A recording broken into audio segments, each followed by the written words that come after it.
नमस्कार दोस्तों, चंपारण की पावन धरती से पारा चंपारण वाला यूट्यूब चैनल में आप सभी का स्वागत करता हूं, अभिनंदन करता हूं।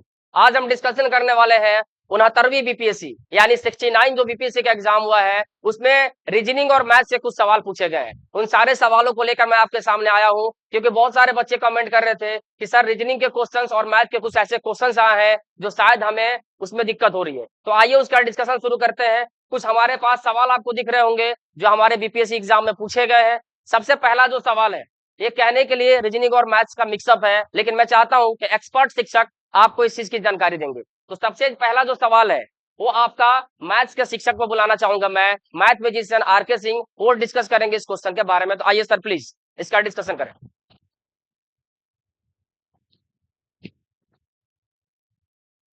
Okay, thank you sir.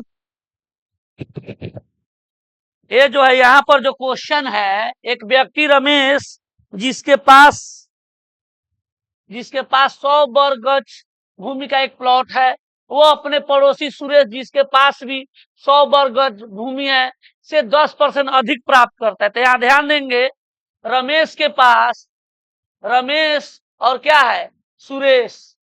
तो रमेश के पास जो है 100 वर्ग गज जमीन है और सुरेश के पास भी क्या है, 100 है। तो यहाँ पर कह रहा है कि रमेश वो अपने पड़ोसी सुरेश जिसके पास 100 वर्ग गज जमीन है से 10% अधिक प्राप्त करता है, यानी इससे यह 10% अधिक ले लिया। यानी 100 का आप 10% निकालोगे तो ये आपका कितना होगा, 2 जीरो से 2 जीरो कट जाएगा, 10 हो जाएगा। तो यह 10 जो है इसको प्लस कर दिया, इसको 10% बेच दिया, तो रमेश के पास कितना हो गया, 110। अब सुरेश के पास कितना हो जाएगा, तो 100 तो पहले से था, 10 कम हो गया, तो अब सुरेश के पास हो गया कितना, 90। उसके बाद कह क्या रहा है कि 2 साल बाद वह कुल प्लॉट का 10% पड़ोसी को वापस कर देता है। कौन, तो रमेश। यानी रमेश जो है 110 का 10% यानी 11 वापस कर दिया, किसको दे दिया, सुरेश को। तो सुरेश के पास 11 हो जाएगा एक्स्ट्रा, ये बन गया आपका 101। और 11 जो है सुरेश को दे दिया है और उसके पास है कितना, तो 110। अब 110 में से 11 घटाएंगे तो उसके पास बचेगा 99। तो रमेश के पास बचा 99, सुरेश के पास बचा 101।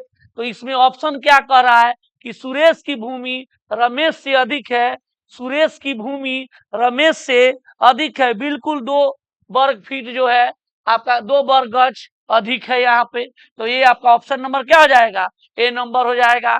फिर आगे के लिए मैं आऊंगा, तब तक हमारे रीजनिंग वाले सर जो है आप लोग का रीजनिंग का डिस्कशन। Thank you sir.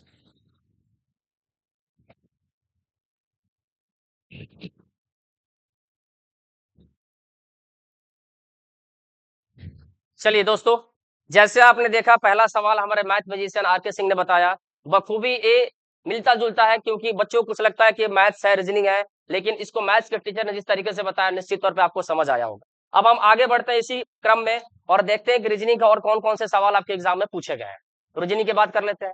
जैसे आपका 82 नंबर क्वेश्चन है, ये आपके एनालॉजी से लिया गया, यानी आपका एसएससी का जो सिलेबस होता है, जो रीजनिंग का एसएससी का सिलेबस होता है, उसी सिलेबस को बीपीएससी लेकर पूछता है, क्योंकि बीपीएससी के पास अपना कोई सिलेबस रीजनिंग का होता नहीं है। इसलिए जो भी टॉपिक आप यहाँ देखेंगे वो सारे के सारे टॉपिक वही है जो आपने एसएससी में देखे होंगे। ये टॉपिक है आपका एनालॉजी का। इसमें आपसे क्वेश्चन पूछा गया है जैसे ब्रेवरी शराब, स्टेशनरी कागज, स्नॉबरी जूते और मिलेनरी टोपिया। इन चारों में से आपको बताना है कि निम्नलिखित विकल्पों में से बेजोड़ युग्म खोजिए। बेजोड़ का मतलब, कभी कभी आप कहते हैं कि ये चीज बड़ी ही बेजोड़ है, लेकिन वो बेजोड़ यहाँ नहीं है। यहाँ बेजोड़ का मतलब होता है ऑड वन आउट, यानी आपको बताना है इन चारों में से कौन सा ऐसा एक है जिसका मेल मिलाप जो सही तरीके से नहीं हुआ है। जैसे आप देखेंगे स्टेशनरी कागज, यानी आपको पता है कि कागज कलम दवा जो भी चीजें होती हैं वो सारी किसके हिस्से होती हैं जी, स्टेशनरी के रूप में जाना जाता है। वैसे ही शराब का रिलेशन किसके साथ है जी, ब्रेवरी। ब्रेवरी के सहारे क्या बनता है, शराब का इस्तेमाल किया जाता है। मिलिनरी टोपिया, अभी आप इस चीज का इस्तेमाल ज्यादातर नहीं होता है, लेकिन जब बड़े बड़े आपके राजा महाराजा होते थे, जो बड़ी बड़ी टोपियां उनके लिए बनती थी, तो जो वर्क होता था टोपियों का उसको हम मिलिनरी के अंदर ही रखते थे। स्नॉबरी और जूते, आपका आंसर इसका होगा सही, क्योंकि स्नॉबरी का मतलब होता है, अगर आप देखेंगे तो इसका मतलब होता है घमंडी।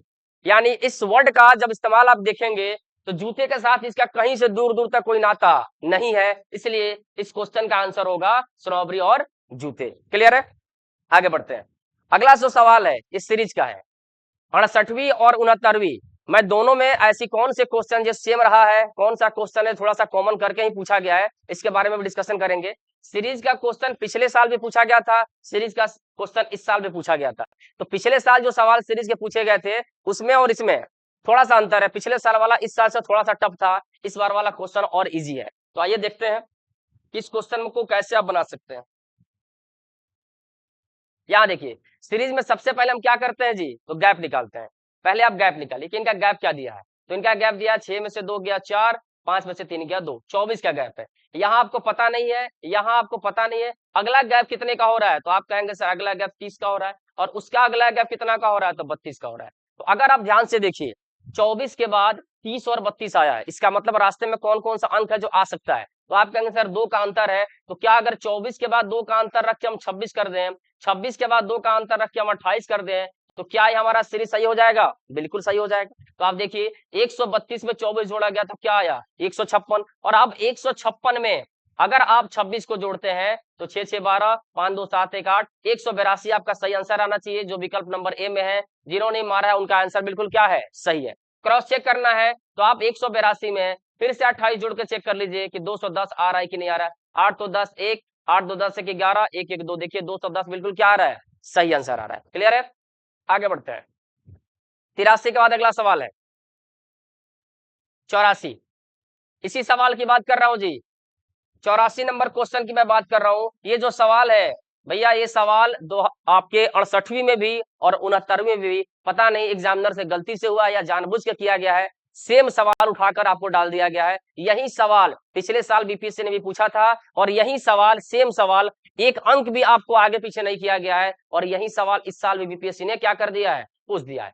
क्या लॉजिक इसमें समझिए ध्यान से। इन दोनों के अगर डिफरेंस को हम निकालें, इन दोनों के डिफरेंस को अगर निकाला जाए तो आप कहेंगे सर इनका डिफरेंस आ रहा है 7। ठीक, अब देखिए तकलीफ वहां बढ़ जाती है जब गुना भाग जोड़ से हटकर किसी एक कॉमन नंबर के इस्तेमाल से क्वेश्चन को बनाया जाता है। वही यहाँ भी हुआ है, कॉमन नंबर के इस्तेमाल से ही बनाया गया। इसीलिए कहा जाता है एग्जाम देने जब जाइए तो प्रीवियस ईयर के क्वेश्चन को जरूर से देखिए, क्योंकि हो सकता है एग्जामिनर क्या करे, क्वेश्चन को रिपीट कर दे। तो जिन लोगों ने देखा होगा उनका आंसर आंख बंद करके आ गया होगा, लेकिन जिन लोगों ने पिछले साल का सवाल देखा ही नहीं होगा उनके लिए सवाल टफ हो गया होगा। तो इसका अंतर क्या है, 7। 7 को 7 से गुना किया तो आपका मान आया 49। अगला देखिएगा 58 और 53 में गैप कितने का है, तो आप कहेंगे सर गैप 5 का है। तो जब 5 का गैप होगा तो एक कॉमन नंबर से गुना करना है 7 से, यहाँ मान कितना आया है जी, 35 आया है। अब 52 और 41 का आप गैप निकालिए, तो इसका गैप आप कहेंगे कि सर इसका गैप है 11। कॉमन नंबर से गुना करना है, सब में 7 से गुना हुआ है तो यहाँ भी 7 से गुना होगा और आपका आंसर क्या हो जाएगा, 77। क्लियर है? आगे बढ़ते हैं अगले सवाल की ओर। अगला सवाल है 85 नंबर। ये 85 जो सवाल है ये भी आपके एसएससी के द्वारा पूछा गया सवाल है।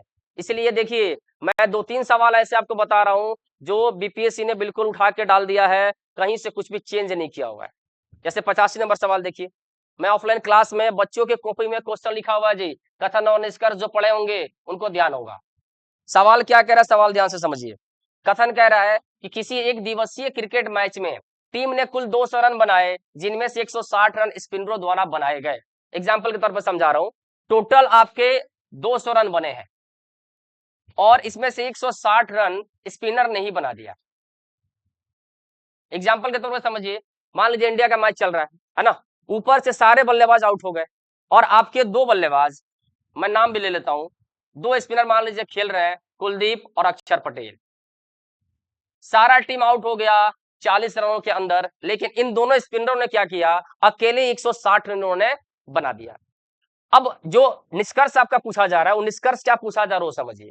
कह रहा है कि टीम के 80% खिलाड़ी स्पिनर थे। भैया हमको नहीं पता, हमको ये पता ही नहीं है कि टीम में कितने खिलाड़ी स्पिनर थे। हो सकता है 4 खेल रहे हो, 5 खेल रहे हो, 10 खेल रहे हो, मुझे नहीं पता। यानी अगर ये निष्कर्ष पे जाया जाए तो क्या है निष्कर्ष उचित है? हमसे निष्कर्ष कहा जा रहा है कि टीम के 80% खिलाड़ी स्पिनर थे।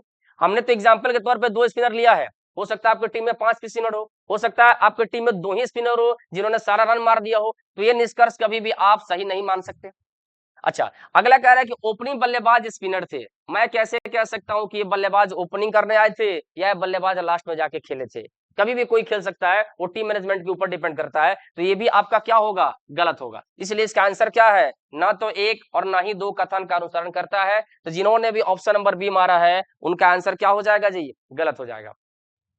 अगला ये, अगले क्वेश्चन की ओर मूव करते हैं।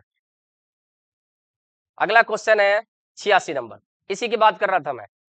पिछले साल कोडिंग डिकोडिंग का जो सवाल पूछा गया था, उसमें ये जो बीच में आपका वर्ड दिया हुआ है मॉन्क, ये सेम वर्ड पिछले बार भी इस्तेमाल किया गया था। ग्रेट के जगह पे कुछ और था और यहाँ कुछ और था। भैया ये जो लोग एसएससी के न्यू पैटर्न को नहीं जानते होंगे, जो लोग एसएससी के नए क्वेश्चंस को नहीं पढ़े होंगे, उनसे ये सवाल बनना मुश्किल है। क्यों? ऐसा क्या हुआ इस सवाल में? ध्यान से समझिएगा। इसमें क्या हुआ है, ग्रेड का कोड किया गया है 7, 18, 222, 620। इसके बाद आपका है मॉन्क का कोड किया हुआ है और विगोरिस का कोड आपसे पूछा गया है। ध्यान से देखिए, 7 नंबर होता है जी का, इसने 7 लिखा भी है। वैसे ही आर का नंबर होता है 18, 18 लिखा भी है। ई का नंबर 5 होता है, लेकिन यहाँ लिखा 22 है। इसका मतलब जो लोग जानते हैं वो देखते ही समझ गए होंगे कि 5 का अपोजिट लेटर होता है, यानी ई का अपोजिट होता है वी, और वी का नंबर कितना होता है जी? 22। इसका मतलब हुआ कि कंसोनेंट जो है जी, उसका नंबर डाला है, आर कंसोनेंट है, उसका नंबर डाला है, लेकिन ई क्या है? वोवेल है। वोवेल के अपोजिट लेटर का स्थान लिखा हुआ है, यानी ई का अपोजिट वी, तो वी का स्थान 22, और ए का अपोजिट जेड, तो जेड का स्थान 26, और टी देखो फिर से कंसोनेंट हुआ, तो टी का स्थान जैसे एज इट था वैसे ही लिख दिया गया। उसी प्रकार मॉन्क की बात करें तो एम क्या है? कंसोनेंट है, और एम का नंबर होता है 13, बिल्कुल सही लिखा है। ओ क्या है जी? वोवेल है, और वोवेल का अपोजिट आपको लिखना है, तो ओ का अपोजिट क्या होता है? एल होता है, और एल का नंबर क्या होता है? 12। यानी नियम हमें पता चल गया कि नियम क्या है, तो भैया कंसोनेंट का पोजीशन और वोवेल का अपोजिट पोजीशन का मान आपका लिखा गया है। ऐसे ही क्वेश्चंस को अगर सॉल्व करना है तो कैसे बनाएंगे? चलिए करते हैं। वी आपका कंसोनेंट है, तो वी का नंबर क्या चाहिए? 22 चाहिए। आई आपका क्या है जी? आपका वोवेल है, और आई का अपोजिट लेटर क्या होता है? आर, और आर का नंबर क्या होता है? 18। अच्छा, जी आपका क्या है जी? कंसोनेंट है, तो जी का नंबर क्या होता है? 7। ओ आपका क्या है? वोवेल है, और उसका अपोजिट क्या होता है? एल, और एल का नंबर क्या होता है? 12।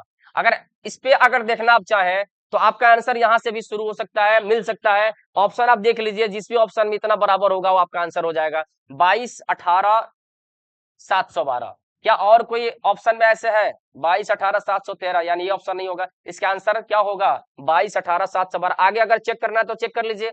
इस 12 के बाद आप क्या लिखेंगे? आप लिखेंगे 18। 12 के बाद आप लिखेंगे 18, देखिए यहाँ लिखा भी है। इसके बाद फिर से आपको मिलेगा वोवेल, और वोवेल का अपोजिट फिर से आप क्या लिखेंगे? 12, फिर से 12 लिखा हुआ है। यू, यू का अपोजिट होता है एफ, एफ का नंबर क्या होता है? 6, और एस आपका कंसोनेंट है, तो एस का नंबर क्या होता है? 19। यानी आपका ऑप्शन नंबर डी बिल्कुल क्या है? सही है। जिनका भी ये सेट मेरे हाथ आया था उन्होंने शायद इस क्वेश्चन को बनाया नहीं है, उन्होंने इसको टिक भी नहीं किया हुआ है। अगले क्वेश्चन की ओर चलते हैं। फिर से एक सीरीज का सवाल आया है, नहीं क्लासिफिकेशन का सवाल आया है। इसमें आपको बताना है कि ये जो आपको ग्रुप बनाया गया है अक्षरों के, इस कौन सा ग्रुप है जो क्या है? बेजोड़ है। बेजोड़ का मतलब इस जोड़ से अलग है। आप बेजोड़ दूसरा वाला बेजोड़ मत समझिएगा। ये आपको दिखाने का मतलब है, क्लासिफिकेशन को इस तरीके से इंडिकेट किया है। ये ऑड वन आउट है, कौन सा ऐसा है जो अलग है। तो क्या इसमें लॉजिक है? लॉजिक समझिएगा। यहाँ दिया है 17, यहाँ दिया है 23, इसके बाद दिया है 26, और इसके बाद दिया है 2। इधर दिया है 2, 8, 11, 13, यहाँ दिया है 23, 3, 7, 10। पोजीशन को जानना बहुत ही जरूरी है, अल्फाबेट वाले क्वेश्चन में ध्यान रखिएगा। 13, यहाँ दिया है 19, यहाँ दिया है 22, यहाँ दिया है 24। अब समझिए, अगर आप पहले वाले लेटर से कंपैरिजन सब में कीजिएगा तो ध्यान से देखिए, सब में +6 हुआ है। कैसे? 17, 6, 23। वैसे यहाँ देखिएगा 2, 6, 8, यहाँ देखिएगा 23 और 6, 29 होता है। यानी सी का नंबर 3 भी इस्तेमाल होता है, और सी 26 के बाद जेड के कितने बाद आता है? तो 3 बाद आता है। तो कहीं कहीं सी का नंबर 3 भी लेते हैं, कहीं कहीं सी का नंबर 29 भी इस्तेमाल होता है, वही इस्तेमाल यहाँ भी हुआ है। डब्लू में यानी 23 में अगर 6 जोड़िएगा तो 29 आएगा, 29 क्या होता है? सी होता है। वैसे 13 में 6 जोड़िएगा तो क्या आएगा? 19 आएगा। 19 का मतलब क्या होता है? एस होता है। अच्छा, अगले लेटर की ओर चलते हैं। यहाँ से अगर यहाँ चलिएगा सेकंड लेटर से थर्ड लेटर की ओर, तो 23 और 3, 26, 8 और 3, 11, 3 और 3, 6 होना चाहिए, लेकिन दिया 7 है। 19 और 3 22। इसका मतलब ये वाला जो क्वेश्चन है यही क्या है, ऑड वन आउट है, अलग है, और जो विकल्प में दिया होगा वही आपका आंसर हो जाएगा। यानी 87 का आपका आंसर क्या होगा, बी होगा। पहले से दूसरे में गए तो +6 मिल रहा है, दूसरे से तीसरे में गए तो क्या मिल रहा था जी, +3 मिल रहा था, और अगर तीसरे से चौथे में जाइएगा तो ध्यान रखिएगा आपको 2 का अंतर दिया हुआ है, इसलिए, लेकिन इसमें ये रूल आपका फॉलो नहीं हो रहा है, इसलिए आपका आंसर क्या होगा, बी नंबर होगा। क्लियर है? चलिए 87 के बाद आगे बढ़ते हैं।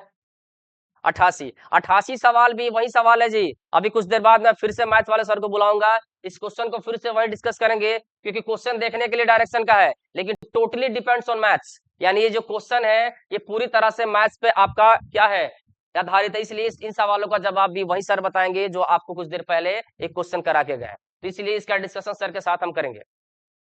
आगे आइए 89 सवाल बिल्कुल आसान है, कोडिंग डिकोडिंग का ये भी सवाल है। यानी अगर बात करें बीपीएससी में तो कोडिंग डिकोडिंग सीरीज, इस तरह के जो ब्लड रिलेशन, डायरेक्शन, इस तरह के क्वेश्चंस आपको हमेशा देखने को मिलते हैं।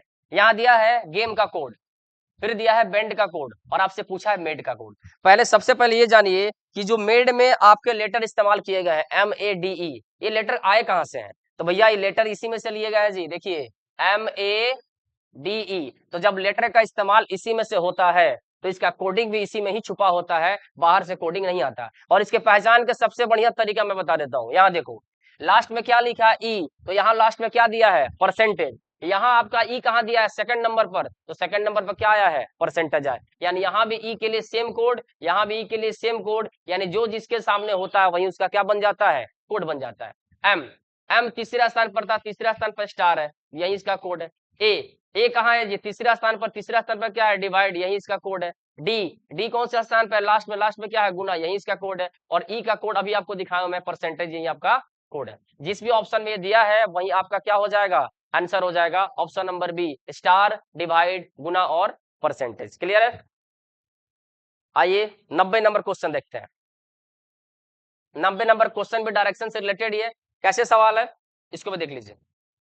ये सवाल कह रहा है कि क्यू पूरब की ओर यात्रा करता है, क्यू जो है पूरब की ओर, अकॉर्डिंग टू डायरेक्शन। आपको पता है कि डायरेक्शन में हमारा जो दिशा होता है इस प्रकार से होता है, और इस दिशाओं के अकॉर्डिंग ही आपको चलना होता है, इसलिए इसके अकॉर्डिंग आप चलेंगे। क्यू पूरब की ओर यात्रा करता है, क्यू पूरब की ओर यात्रा करता है, तो मैंने क्यू को पूरब की ओर यात्रा करा दिया। क्लियर है जी? अच्छा, अब कह रहा है कि एम उत्तर की ओर यात्रा करता है, तो मैंने एम को उत्तर की ओर यात्रा करा दिया, ये भी ठीक है। इसके बाद कह रहे एस और टी विपरीत दिशाओं में यात्रा करते हैं। भैया इसके बारे में जानकारी अभी हमारे पास कंफर्म नहीं है, बस इतना जानकारी है कि एस और टी जो है विपरीत दिशाओं में यात्रा करेंगे। अगर एस पूरब जाएगा तो टी पश्चिम जाएगा, और अगर एक उत्तर जाएगा तो दूसरा दक्षिण जाएगा, तो इसके बारे में अभी कंफर्म नहीं है। आगे चलिए, आगे कह रहा है टी क्यू के दाईं ओर यात्रा करता है। भैया टी जो है वो क्यू के दाईं ओर जाएगा, तो भैया क्यू के दाईं ओर, यानी क्यू यहाँ है और इसके दाएं में होता क्या है, साउथ होता है। इसका मतलब टी क्यू के दाईं ओर का मतलब क्यू का दायां किधर होगा, साउथ की ओर होगा। इधर कौन यात्रा करता है, टी यात्रा करता है। जैसे टी का प्लेस आपको मिलेगा, अगला आप कंफर्म कर लेंगे, क्योंकि आपका एक लाइन ऊपर दिया हुआ था, क्या दिया हुआ था, एस और टी विपरीत दिशा में यात्रा करते हैं। तो अगर टी नीचे की ओर यात्रा करेगा, निश्चित तौर पर एस यात्रा कहाँ करेगा, ऊपर की ओर करेगा। क्लियर है? अब आपके ऑप्शन की ओर आते हैं। क्या ऑप्शन दिया है कि आपको पता करना है निम्नलिखित में से कौन सा निश्चित रूप से सत्य है। अब आप मुझे बताइए, एस पश्चिम की ओर यात्रा करता है, सही है क्या? नहीं, एस तो उत्तर की ओर यात्रा कर रहा है, इसका मतलब क्या हो गया, गलत हो गया। टी उत्तर की ओर यात्रा करता है, क्या टी उत्तर की ओर यात्रा करता है जी? नहीं, ये तो दक्षिण की ओर यात्रा कर रहा है। एम और एस एक ही दिशा में यात्रा करते हैं, यानी एम भी उत्तर की ओर, एस भी उत्तर की ओर, इसका मतलब आंसर क्या होगा, एम और एस एक ही दिशा में यात्रा करते हैं। इस क्वेश्चन का सही जवाब यही है। आगे बढ़ते हैं। चलिए, अब आपका जो सवाल था डायरेक्शन का, क्वेश्चन नंबर 88, इसका मैं फिगर बना देता हूं ताकि सर को ज्यादा दिक्कत नहीं होगी, और फिर सर आके इस क्वेश्चन को आसानी से आपको क्या करेंगे, समझाएंगे। चलिए, इसके फिगर के साथ मैं आपको छोड़ के जाऊंगा, और फिर आर के सर आपको आके समझाएंगे कि कैसे इस क्वेश्चन को सॉल्व करना है। फिगर कैसे बनेगा, फिगर पर ध्यान दीजिए। क्या कह रहा है, एम एन ओ और पी पर स्थित है, 4 शाखाएं हैं कंपनी की। एम एन के उत्तर में 4 किलोमीटर है। भैया एम एन के उत्तर में 4 किलोमीटर है, एम एन के उत्तर में 4 किलोमीटर है, ठीक है। और उसके बाद कह रहा है कि ओ पी के दक्षिण में 2 किलोमीटर की दूरी पर स्थित है। तो अभी इसको छोड़ दीजिए क्योंकि पी और ओ का कोई भी नाम इसमें है नहीं तो हम कनेक्ट कर नहीं सकते, इसको अभी साइड में रखिए। आगे कह रहा है एन ओ से 1 किलोमीटर दक्षिण पूर्व में है। अकॉर्डिंग टू डायरेक्शन आपको पता है दक्षिण पूर्व उधर कितना है, साउथ ए है, ईस्ट इधर, इसका मतलब दक्षिण पूर्व किधर होता है, इधर होता है। तो कह रहा है एन ओ से एन जो है वो दक्षिण पूर्व में है, कितना किलोमीटर है, 1 किलोमीटर है, यानी यहाँ ओ हो गया। और अब जैसे ओ मिला तो पी ओ के दक्षिण में 2 किलोमीटर की दूरी पर जो था उसको हम क्या करेंगे, खींच देंगे। तो हमारा जो पी था वो किधर था, इधर था। कितना दूर था, 2 किलोमीटर। यानी ये जो क्वेश्चन था, जिन लोगों का मैथ्स ठीक नहीं होगा ये क्वेश्चन उनसे बना नहीं होगा। अब आप यहाँ दिमाग लगाएंगे और आपको बताया जाएगा कि इन सवालों का जवाब कैसे निकलेगा। और दूसरी बात, आपको जो क्वेश्चन पूछा गया एम और पी के बीच की दूरी किलोमीटर में ज्ञात करना है। एम यहाँ है, पी यहाँ है, कैसे इस क्वेश्चन का जवाब हम निकालेंगे, आइए जानते हैं हमारे आरके सर से, हमारे मैथ म्यूजिशियन से, कि इन सवाल का जवाब कैसे आपके पास बन के आएगा। आइए सर, स्वागत है आपका।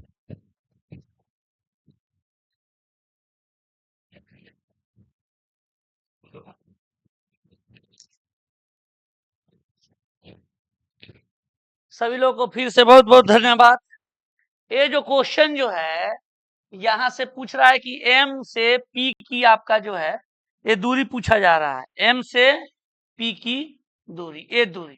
तो ये दूरी के लिए आप यहाँ ध्यान दोगे, ये दूरी के लिए अगर मैं यहाँ से लाइन ड्रॉ कर दूं यहाँ से और इसको मैं मिला दूं तो यह एक समकोण त्रिभुज बन गया। क्या बन गया, समकोण त्रिभुज बन गया।